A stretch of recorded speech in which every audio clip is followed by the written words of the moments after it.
Hello friends, मैं नीरू बाला आ गई हूँ फिर से एक नई कहानी के साथ। यह भारत के एक आम किसान की कथा है। व्यथा है एक मध्यम वर्गीय परिवार की। इस कहानी के कथानक आपको अपने आसपास के सामाजिक परिवेश में ही मिल जाएंगे। हमारी आज की कहानी का शीर्षक है अन्नदाता। तो आइए बिना देरी किए शुरू करते हैं कहानी का पहला भाग। शहर की भीड़ भाड़ से दूर पंजाब प्रांत के सीमावर्ती इलाके में स्थित है एक छोटा सा गांव जिसका नाम है चंदनपुर, जहां की जनसंख्या मात्र 2000 रही होगी। रोजगार के नाम पर गांव में कृषि या मवेशी पालन ही आजीविका का एकमात्र साधन है। यद्यपि आवश्यकता के घरेलू सामान की भी 5-7 दुकानें हैं, मगर मुख्य रूप से खेती बाड़ी ही लोगों के जीवन यापन का मुख्य आधार है। गांव के ही निम्न मध्य वर्गीय परिवार से संबंध रखने वाले करनैल सिंह भी अपनी छोटी सी पुश्तैनी जमीन के टुकड़े पर खेती बाड़ी करते थे। 5 भाई बहनों में ज्येष्ठ करनैल सिंह ने बचपन में ही पिता के निधन के पश्चात पूरे घर का कार्यभार अपने कंधों पर ले लिया। 16 वर्ष की अल्पायु में ही करनैल सिंह ने कैंसर जैसी जानलेवा बीमारी के शिकार मृत्युशैया पर लेटे अपने पिता से वादा किया था कि परिवार के प्रति अपने फर्ज को पूरी ईमानदारी और निष्ठा से निभाएंगे। पिताजी की मृत्यु के पश्चात टूट चुकी मां व परिवार की देखभाल के लिए गांव के बुजुर्गों ने जल्द ही करनैल की शादी भी करवा दी।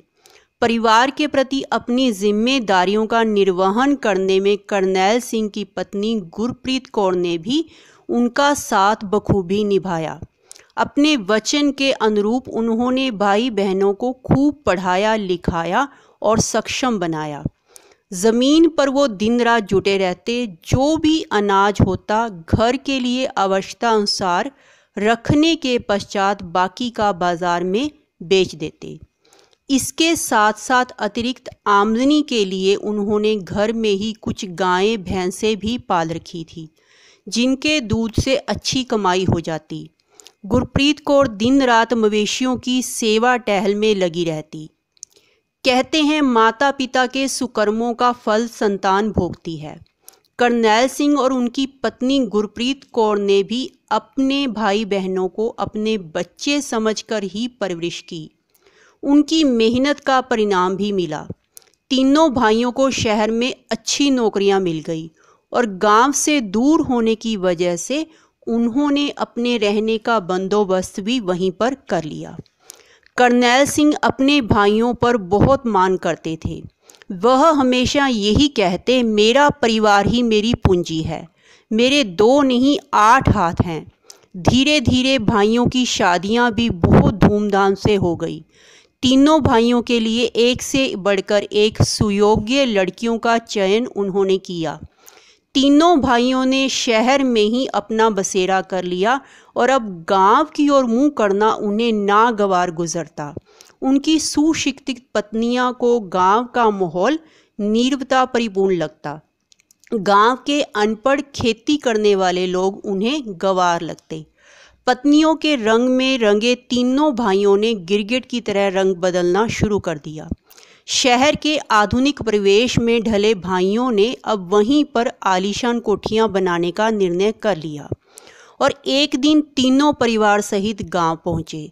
वह अपने अपने हिस्से की जमीन बेच देना चाहते थे, मगर बड़े भाई से बात करने की हिम्मत कोई नहीं जुटा पा रहा था, जबकि करनैल सिंह पूरे परिवार को इकट्ठा देखकर अत्यधिक प्रफुल्लित था। तब करनैल सिंह ने कहा, भाइयों, मैंने बहन के लिए एक बहुत ही अच्छा वर देखा है। हम सब मिलकर अपनी छोटी और लाडली बहन का विवाह खूब धूमधाम से करेंगे। यह मेरा पिताजी को दिया हुआ वचन भी है और मेरी जिम्मेदारी भी, जिसे निभाकर अब मैं अपने कर्तव्यों के बोझ से मुक्त होना चाहता हूँ। परंतु दोस्तों, क्या जीवन में हर मनचाही इच्छा पूरी हो पाती है? शायद नहीं। वक्त और हालात बदलते देर नहीं लगती। कौन जाने कि आने वाला कल अपने गर्भ में क्या छुपाए बैठा है। कुल ब्राह्मण से विचार कर शुभ मुहूर्त में करनैल सिंह ने बहन का रिश्ता पक्का कर दिया। लड़का फौज में सूबेदार के पद पर तैनात था। करनैल सिंह शादी में कोई कमी नहीं रखना चाहते थे, इसलिए उन्होंने फैसला किया कि ज़मीन का अगर कुछ भाग बेच दिया जाए तो उन्हें किसी प्रकार की कोई परेशानी नहीं होगी। परंतु जब भाइयों की पत्नियों को भनक लगी तो उन्होंने अपने पतियों को साफ साफ मना कर दिया। जोर शोर से शादी की तैयारियों में जुटे करनैल सिंह के पैरों के तले से ज़मीन खिसक गई जब भाइयों ने उससे अपने अपने हिस्से की ज़मीन का बंटवारा करने की मांग रख दी। निढाल, निस्तेज, निष्प्राण करनैल सिंह की देह का जैसे समूचा रक्त मानो सूख गया था।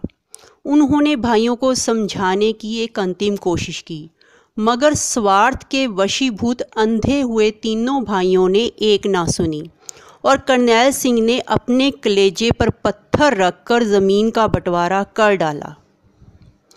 माँ और छोटी बहन परिवार में आए इस अप्रत्याशित संकट से अत्यधिक दुखी थे। गुरप्रीत कौर इस मुश्किल दौर में सबको हौसला देने में जी जान से लगी रही। करनैल सिंह ने अपने चेहरे पर कोई शिकन न आने दी और तीनों भाइयों ने अपना अपना हिस्सा बेचकर गांव से सदा सदा के लिए मुंह मोड़ लिया। शादी का कर्ज उठाने के लिए करनैल सिंह ने अपने हिस्से की ज़मीन को चुपचाप गांव के सरपंच के पास गिरवी रख दिया।